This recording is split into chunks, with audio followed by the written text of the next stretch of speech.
Good day mga kapobs. Ngayong araw may isi-share lang ako sa inyong putris ng ating mga motorsiklo. Itong putris na to mga kapobs ay universal, kumbaga kasya sa kahit anong motor. Basta yung design niya katulad ng ganito, yung diesel pack lang siya sa ating mga tapakan ng ating mga motorsiklo. Pwede sa harapan, pwede rin sa panglikuran.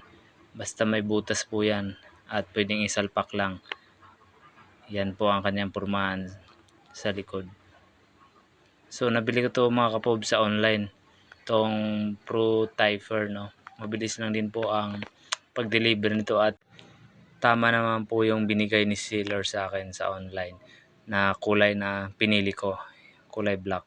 Nasa sa inyo mga kapobs kung anong kulay na gusto nyo. Maraming kulay na available doon. So ganyan po siya sa likuran, makapal po siya. So ang bili ko dito sa online ay 60 pesos only. Yan ang kanyang forma sa likod. Pasensya nyo mga pobs, hindi ko pa nalinisan yan. Nung binili ko tong putres na ito, 1 week ko na siya nagamit. Tapos ngayon ko lang na-review. Share ko lang sa inyo. Okay yung quality niya. Matibay, makapal siya. At durable din siya. Hindi siya yung malambot. Siya. Good quality yung rubber niya. Nasa inyo na po yan kung saang online platform kayo or online app kayo order ng mga ganitong putres mga pobs.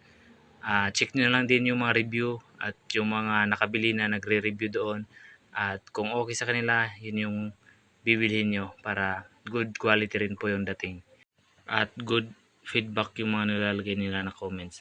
So yun lang mga kapobs ang aking may share, at don't forget to subscribe my Pobre Moto channel. Ride safe always at daghan kaayong salamat.